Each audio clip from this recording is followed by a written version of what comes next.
Welcome to The Learning Hack, a podcast about the people and technologies that are creating the future of learning. I'm John Helmer. Now guess what? Learning is cool. Learning is cool. Learning is cool.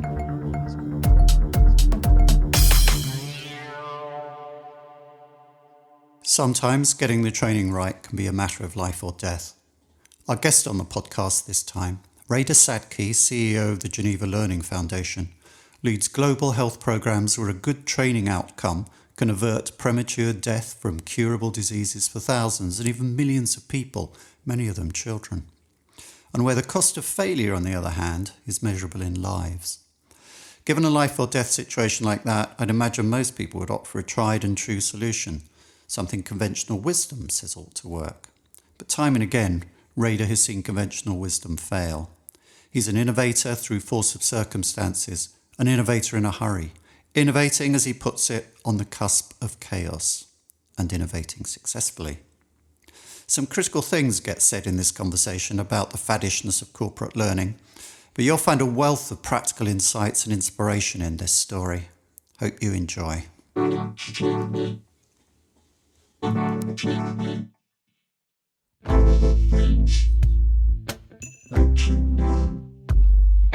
So welcome, Reda, to The Learning Hack. Though you are well known in the field of international health, I'm guessing you'll be a new name to many listeners on the podcast. So could you introduce yourself, give us a bit of background, and the work of the Geneva Learning Foundation?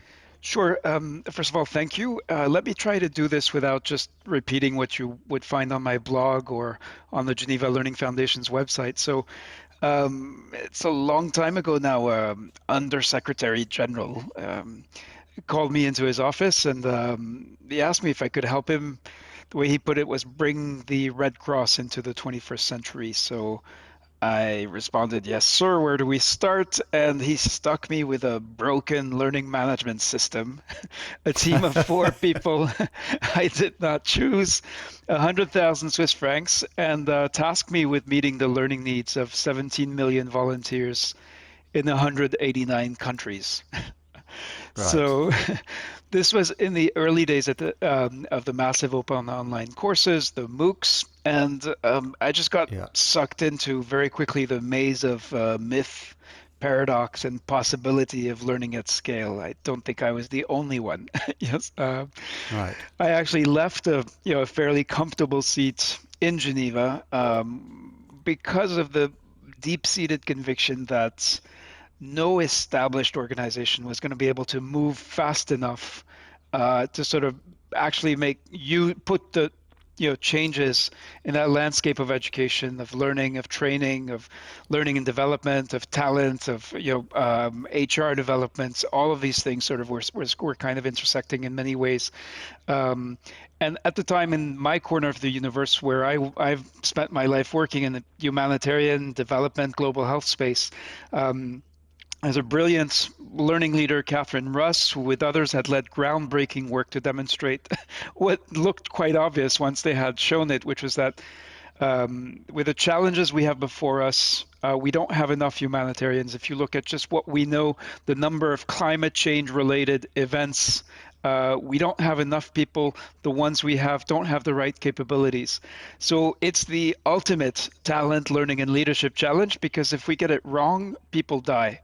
And we're in this, what I live with, a sense of responsibility also comes from knowing that, we're not going to survive unless we find better ways to learn. Yes. So I went to 4 people for whom I had a lot of respect. I thought they were doing fascinating work about the future of work, of learning, of higher education. So that's George Siemens, Bill Cope, Patricia Charlton, and Seb Schmoller. 2 of them are Brits, I believe. I thought they were doing fascinating work about the future of work, of learning, of higher ed. Yes. And I asked them if they might be interested in lending their minds to this challenge, and they all said yes. Yes, that's how the Geneva Learning Foundation was born. And so what we do is research and development. We run experiments. A side note is that Seb Schmoller went to run a vocational college and quickly left the foundation, but he was certainly key to sort of thinking through what it would actually look like. We run experiments. The goal is to find better ways to learn. And part of the bet is that by figuring out better ways to learn in our corner of the universe, where the consequences are dire if we don't, that's going to have relevance for everyone else, for learning in general. So even though some of the things might look quite different from the issues that most learning and development managers will be facing, most learning leaders will be facing, we actually are convinced that they're quite connected, and that what we do has relevance beyond our own little space.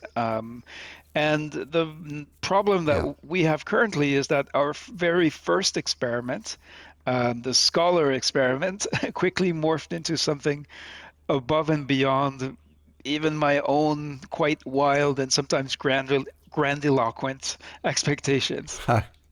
So let's talk about that program in particular. This one we're going to talk about is the Scholar program, the Impact Accelerator Pilot in particular, yeah? Can you tell us, first of all, what was the problem that you were setting out to address with this? So we looked at sort of 5 dilemmas that have been sort of bugbears for learning. So these dilemmas are, so the dilemma of applicability or transfer, you know, Yeah. scale, diversity, seeing when you have a bunch of people who are different, is that a problem or is that a strength? Complexity, when knowledge is no longer a product, but it's a process. And expertise, experts, are expensive, difficult to make available. If they're good at what they do, they're busy running around the world to support disaster response operations, to Yeah. plan, and so on.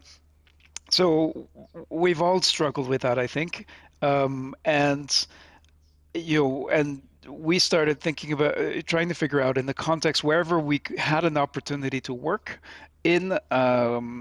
We went in keeping those 5 dilemmas in mind and saying, well, how are we going to crack them in this particular space? And where Hmm. we have gone the farthest is with immunization. So Okay. immunization, if you look at development, what developing countries and the sort of discourse of development of immunization is one of a few interventions that actually works the way it's Oh, advertised. okay. you know, it's super simple. So I mean, the sort of to caricature more than a little bit, you go into the village, you line up the kids, and boom, they stop dying from vaccine preventable diseases. And that's Yeah. millions of children who are no longer dying because of these diseases. So that was super simple for a long time, and a very impressive program. Helped some countries go from almost no child is getting vaccine in the country to 80 or 90% of the children are being protected from these diseases. Um, Got to be a good thing. Once countries hit that ceiling, it became a lot more complicated. The kinds you're Okay. talking, the 20 million children that have not been vaccinated are the ones in the remote areas, are the ones living in countries that are in crisis or in regions of the country that are in crisis, living in refugee camps, in urban slums. And the global effort right now is really focused on figuring out how to crack that ceiling. Some of the big global actors have made massive investments, have realized that training is an issue, is Yeah. important to cracking that. So you have, for example, one organization that made a $100 million investment, yes, in a specific country, and found zero change, in Wow. outcomes as a result. And that's led to an openness, a willingness to entertain new, yes, new approaches, to try new things, because the existing conventional means that have been used that might have been successful in the past simply are not going to deliver results that are needed to reach those final 20 million children, and everyone acknowledges that now. So it's really focused Okay. on the how, and that's where in very little time we've been able to make surprising progress. So tell us how the Scholar program works. the Impact Accelerator We use it pilot that in you a did? funny way. Yeah, we started with sort of cohorts, cohort driven, focused on taking WHO guidelines, so the best available recommendations on how to do something in immunization. And that brought literally thousands of people to apply and hundreds to, to sort of take the programs. What they did, rather than simply ingesting the guideline, was actually develop action planning, so that those ideas of project-based learning, problem-based learning, applied learning, action learning, all of those things were what we are not new, but in this context we figured out how to make them work. Once people had built action plans, when we started in 2016 with Jill Milbal at WHO, she's the capacity building person for immunization and has been sort of pushing to sort of make these breakthroughs for the last 20 years. So there's a lot of work underneath what we've been able to do in a few years. We initially were quite timid. We said, okay, so you'll build some kind of action plan, and we hope that it will be useful to you somehow, which is typically what you do in L&D. You hope that people will be able to apply what they learn. Yeah. When Wendy Green went out and studied people who said that they had achieved impact using basically their course project, she found dramatic improvements in the most important indicator, which is what's called immunization coverage. What is the percentage of kids who are actually getting the vaccines that they need? And there's some remarkable stories there's one UNICEF officer in Vanuatu, of all places, who takes his course project and presents it to the Minister of Health. And he told Wendy that it was the first time he'd been in a course where it felt like he was learning something that he could use. And there's a kind of alchemy, or just, if you look at the sort of level of evidence that supports education in general, it's very weak, to put it Yeah. politely. So in this case, we managed to so taking a lot of ingredients, so what we were learning from what we had learned from MOOCs, but also from the last 3 or 4 decades about from distance learning education, and sort of packaging it in a way that made sense in that culture. So once we had 3 years in, we ran the first Impact Accelerator Pilot. And to explain that, initially we thought it would just be the alumni community. Then we thought, well, what does an alumni community look like in the digital age, given that our goal is implementation and impact? It is not knowledge acquisition. Knowing the WHO guidelines is not going to to lead to Yeah. children being vaccinated. So we worked with a very engaged global community of scholars from over 80 countries. And When you say scholars, this is people who have been through the program, yes, or they're people who are doing the immunization, doctors and exactly. So mostly yeah, government civil servants, right. working from the district level up to the capital city, where they're doing the national planning and strategy for how Okay. to achieve those immunization goals and how to reach the children that are not currently being reached. And Okay. obviously, there's calling them scholars. They're actually practitioners, but we believe that's what scholars is, Yeah. means at heart. So when we looked at, we began, we had some very engaged discussions, and we had the results of an impact evaluation that showed that there was a very high level of use of what was being gained from the program. So we had succeeded in applicability, but in some cases, if you were the right person with the right social capital, with the right network, yes, you could implement, but not everybody has that. And we wanted Yeah. everyone to have a shot at taking a course project, figuring out if it was sort of interesting, sort of strong enough to actually turn into a project in the real world that could make a difference. So in July 2019, we launched what we call the Impact Accelerator Launchpad, and basically convened over 600 scholars from 55 countries. And we asked them to make a pledge to achieve impact using what they had learned and supporting each other in order to do this. By the end of 4 weeks. We made it a very short duration, which was, and we said we don't expect you to implement anything in 4 weeks. We expect you in 4 weeks to work together as a global community and in each country to actually figure out what that implementation, what it will take to get to impact, to that where you can report back to us what you've done successfully with this project. At the end of the 4 weeks, we had a dramatic increase in people who had started implementing their projects.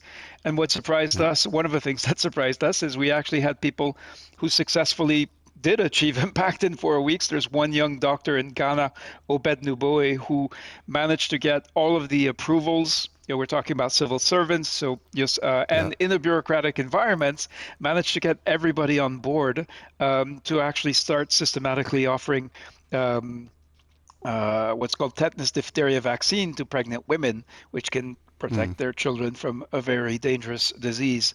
And he started sending us the figures where in a very short time there's a dramatic improvement in how many pregnant women were getting the information that they needed and accessing this vaccine that they were not previously. And we started seeing we're now in a place where, because part of the concept of the Impact Accelerator is we've built in the sort of real-time monitoring.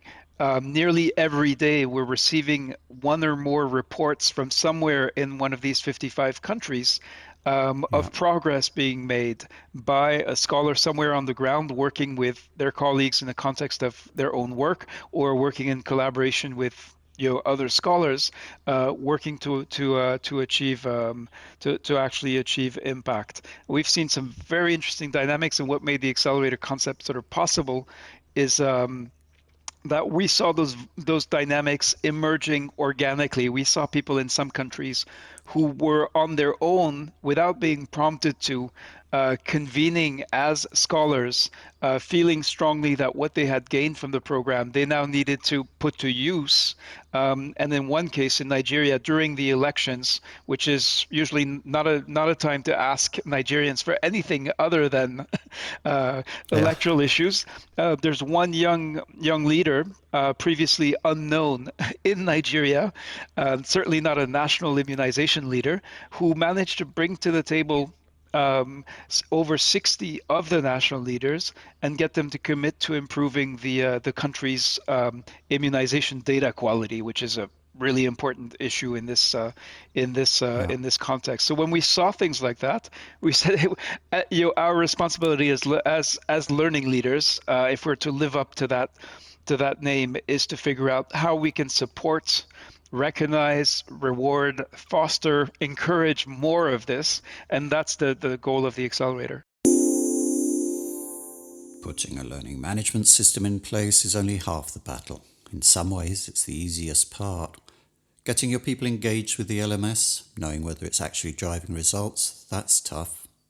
And with providers locked into their roadmaps, who can you get to help you with custom portals, gamification, out-of-the-box reports, and all those changes you need done yesterday to make your LMS truly yours? Earthly Systems provide expert customization services for LMS.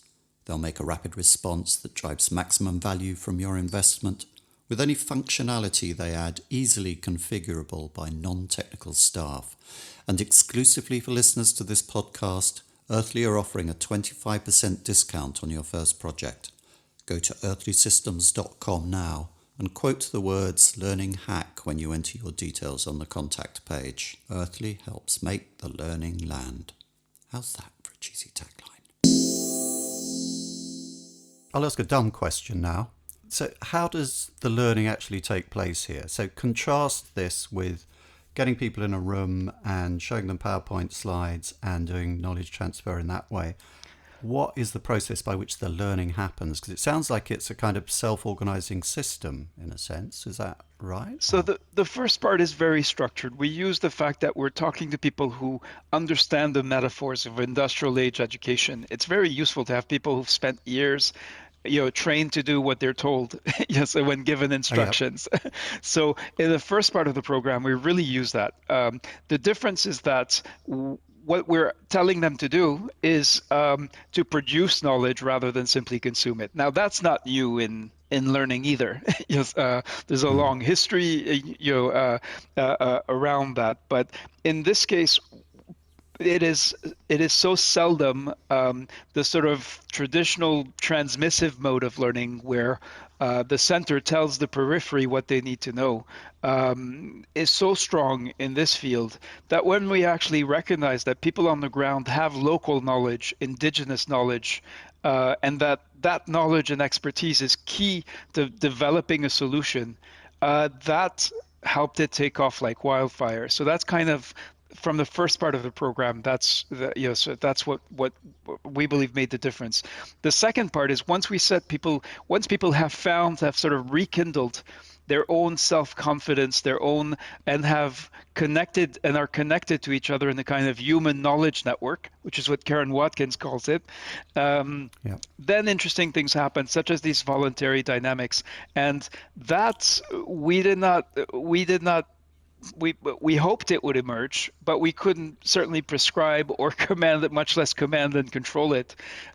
So it's been more about listening very actively to what are the needs.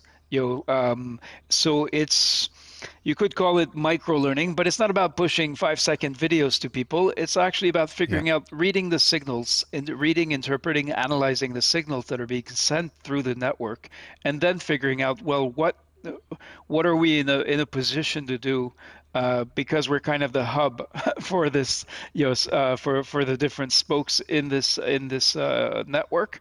Constantly listening, adapting, and just recognizing the creativity when we find the solution one place, being able to sort of adopt it at the global level and offering it to others. So basically, an adaptive, organic, sort of living nervous system to support continuous learning is what it feels like at this point. And I tell friends and colleagues who are sort of very attached to this incredible feeling when you're in a face-to-face training context and you're really deeply sharing with other human beings and you're sitting in the physical space with them. You're going to go for drinks and dinner afterwards with them. And that's really hard to beat with digital, right? That residential experience of humans sharing with each other. I think we're creating something that's no longer mimicking or even trying to mimic that experience, but that also has incredible strengths and power and to sort of transformative power on many levels, far beyond knowledge acquisition. Yeah. Okay. So it sounds like the monitoring, the real time data is really important in that process, and the listening, and then being able to make a quick intervention to share what's happening, good practice in one place very quickly in another. So talking of data, what results have you had with the pilot? Learning folks, we like numbers, and our managers, and decision makers like them even more. So there's an increase of 42% in less than 4 weeks in the number of people who had started implementing their projects. There's 90% who agreed that the acceleration exercise helped them kickstart implementation. 95% who said that the weekly global assembly had been useful to their implementation effort. There's other sort of tangible indicators. We have 24 of the 55 countries. There are 24 countries where there are now organized country groups meeting on a regular, usually weekly basis. And there, just to put it in context, say in Niger, the main problem the country group is facing is the ministry has accepted that they would meet there, but is asking them to cover the costs of the gas used to run the electric generators so that they can have an internet connection while they are meeting, which they now consider important to their work. The participants volunteered an average of 6 hours during the accelerator exercise. And so, so each week we had people in these 55 countries spending almost 2,000 hours in the focused on the exercise, but 85% of what they did was actually part of their job. And we told them, if you're doing the accelerator right, that time that you're spending is not something where you have to stop work in order to learn or develop your project. It's part of your work. And most people were successful at doing that. When we first spoke about this project, I said You said you thought the corporate L&D world might have difficulty understanding what you're doing because of the lack of familiar reference points. So can you talk about a little bit about what you think the applicability is here? So I'm a bit of a cynic about the state of learning and development. It feels like we are, and I say we intentionally resigned to, being a cost center, Hmm. desperately trying to justify our relevance to the business. And the focus on fads and I think gamification is lipstick on the pig of behaviorism. LX, you know, That's a great quote, Rhoda.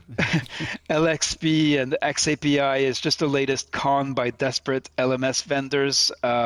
This may ruffle feathers, and yes, but dissatisfaction with like where we're at, and I put myself in that group because I've chased after such things, is what Yeah. led me to what I consider to be a significant breakthrough.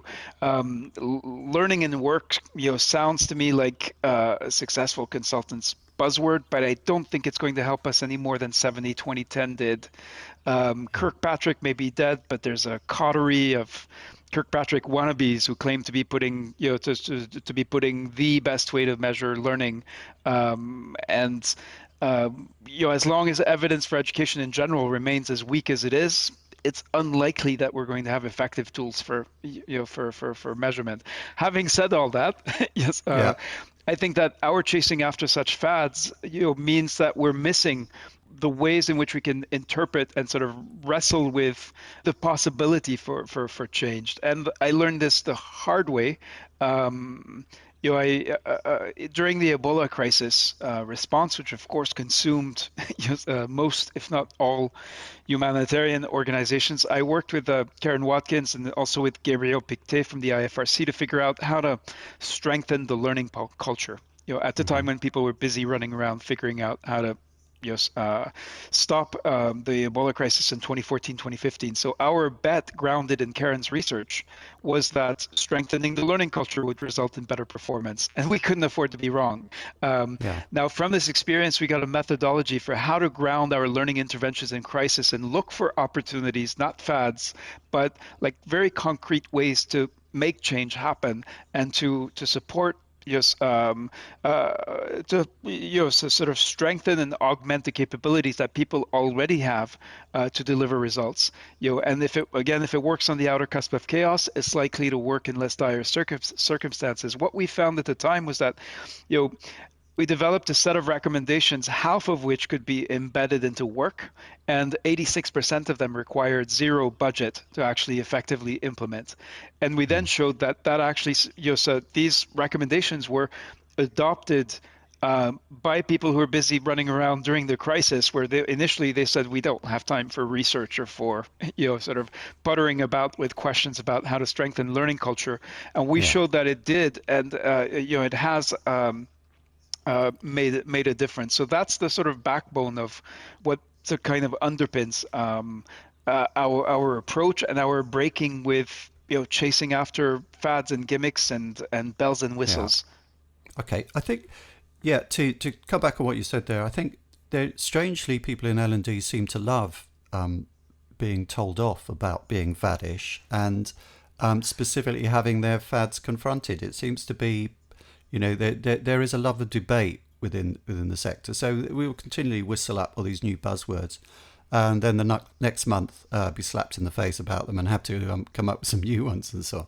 But I think the price of that is that you also have to come up with your own positive suggestions for what is better. So let's get into a bit more detail about what you think are the things that really work. And I know that there is a theoretical background to what you're doing, Yep. and we'd like to have Karen E. Watkins on the program, and we're arranging to do that. So I don't want to kind of too much steal her thunder, but if you can talk about a little about the concepts of work-based Yeah. learning and learning-based work.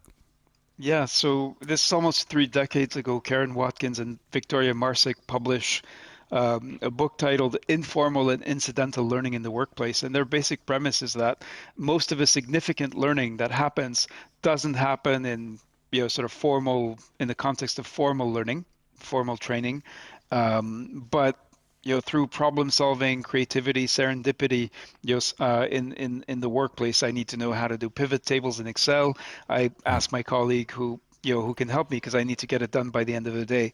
And instead of sort of fleshing out that sort of theory, they actually then spent the next 20 or so years developing an instrument to measure learning culture and performance. And for various reasons, they did not have the marketing yes, sort of gusto of other people who were working in this, who are also, tackling those same sort of dilemmas of organizational learning. I found their instrument, yes, reached out to Karen and discovered this incredibly rich way of sort of getting a feel for what are the dynamics within the organization, what can inform the decision making um, that can actually lead to change, and that framework has really been one of the key ones guiding, one of the lenses, that has guided the development of the scholar programs we've done with various partners such as WHO. And it's also helped us break away from the mold of the yes, learning technology yes, sort of conundrum. Yes, Yeah. what they came up with in 1990, I still find incredibly useful. And I Mm. mean, what's changed is the pace of change. What's changed is what it means to be connected or to collaborate with your yes, with your colleagues. Yeah. Um, and but that focus on culture, you know, um, either leads to sort of people are either passionate about culture or just sort of say it sounds like a bunch of gibberish, and what they want to know is just what concrete things they can do. And I think they resolve that dilemma nicely by describing 7 dimensions of learning culture that sort of describe learning culture, but, and this is key, linking those 7 dimensions to performance variables. So financial performance and, in the nonprofit context, mission performance Yeah. are 2 of those performance variables. So having that lens has been incredibly useful to sort of unpacking what are the dynamics when we then deploy various platforms and technologies to figure out what kind of change we might be able to produce.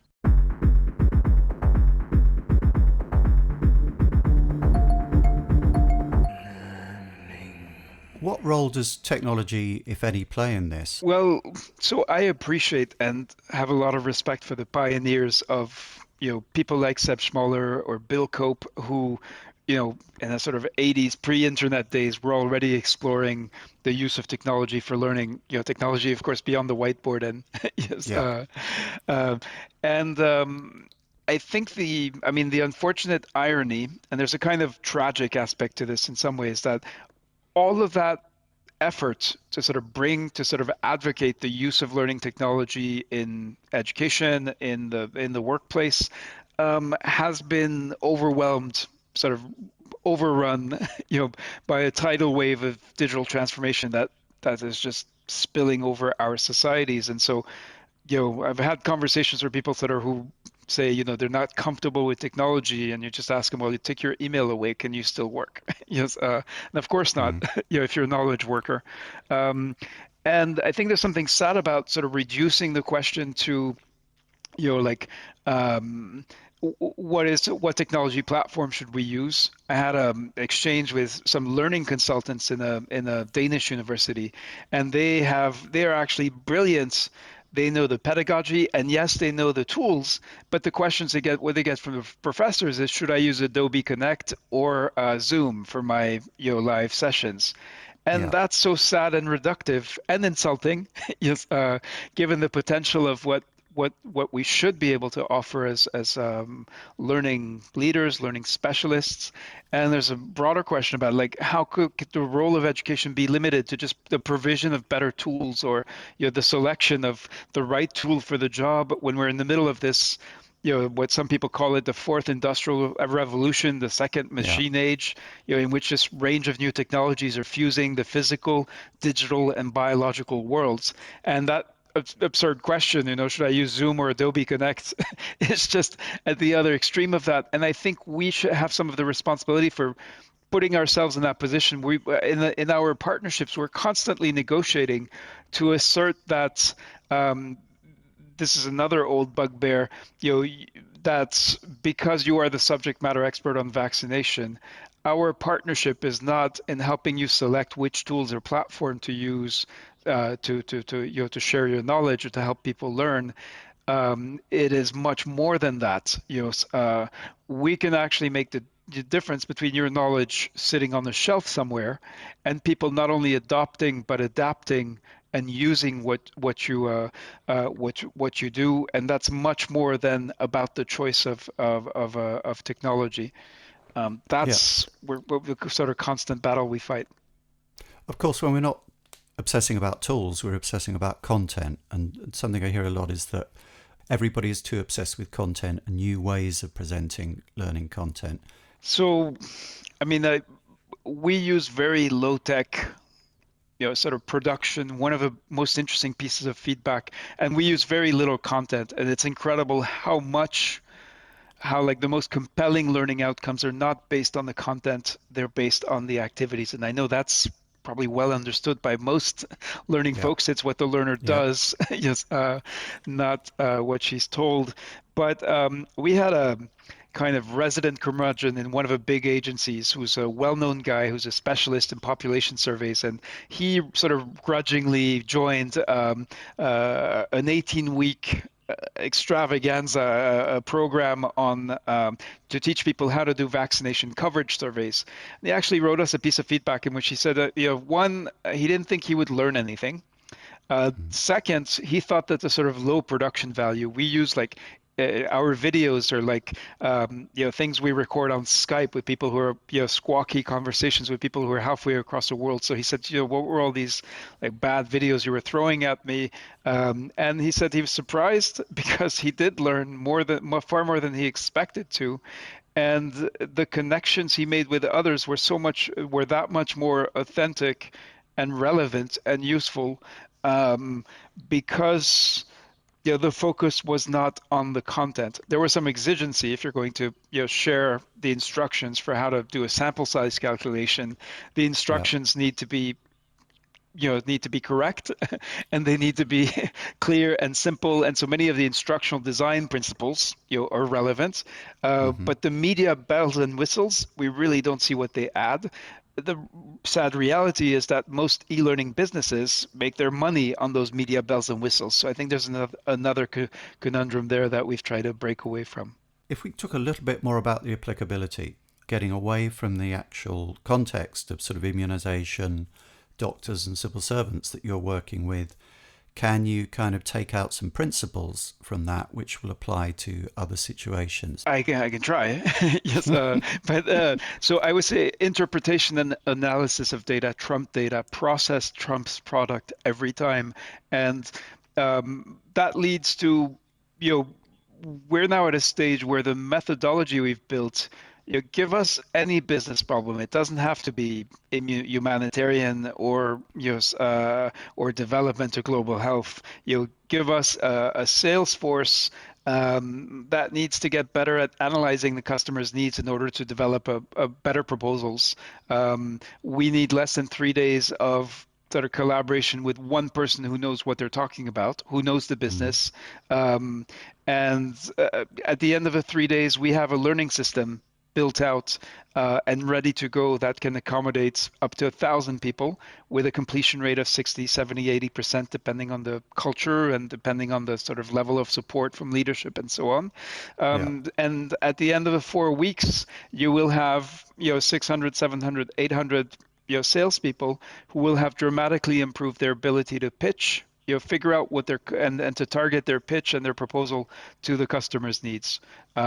Once they have done that, we, through the Impact Accelerator, that sales force will be constantly reporting and we'll have the tools to analyze and interpret what they're reporting to make sense of what's actually working, sharing success stories. Now, in a competitive environment, that maybe the dynamics may be different, so that there's those sort of continuous quality improvement beyond the sort of initial intervention itself is just something that's ongoing and could dramatically improve the outcomes, and in this case, the bottom line. Now, the irony is, we think it's generalizable to that extent. We've never done it.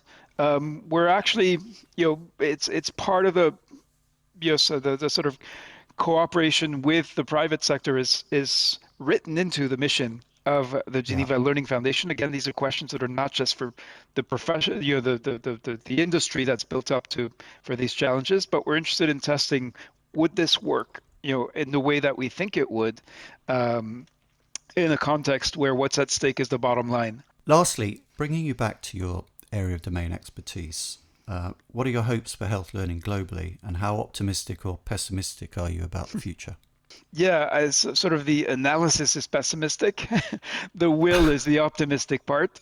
Yes, and I think you have an interesting situation in global health right now where there is a recognition that sort of training is a massive activity that sort of underpins everything.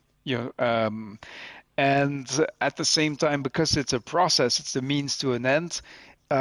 It's startlingly invisible, and there's a very low level in terms of quality standards. Sort of learning science hasn't really permeated global health, I would say. Yes. Okay.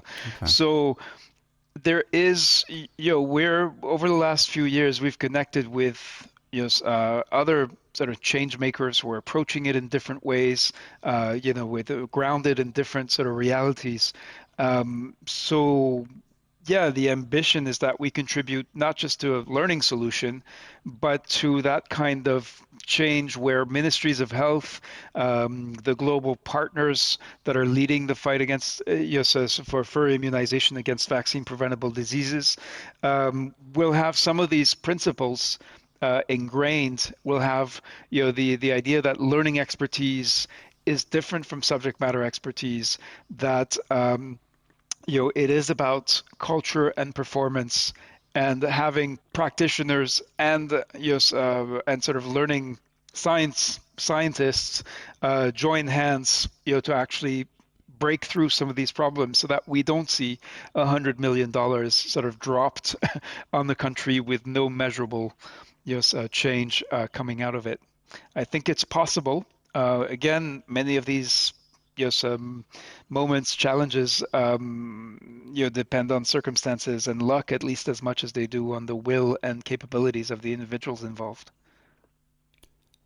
Reda Sadki, thank you very much. Thank you, John Helmer. That's all on the Learning Hack podcast. Thanks to Reda Sadki, our guest, and to our sponsors, Earthly Systems. The Learning Hack is completely independent of any vendor, company or body, transparently funded by sponsorship.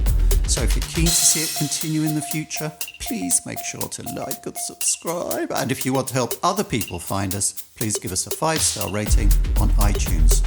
You can reach me at John Helmer on Twitter or through my website, johnhelmerconsulting.com. Coming up on the Learning Hack, we hope to have Karen E. Watkins and Victoria J. Marsick, whose work Reda referenced, talking about work-based learning and learning-based work. So until next time, bye-bye. Now I finally get it.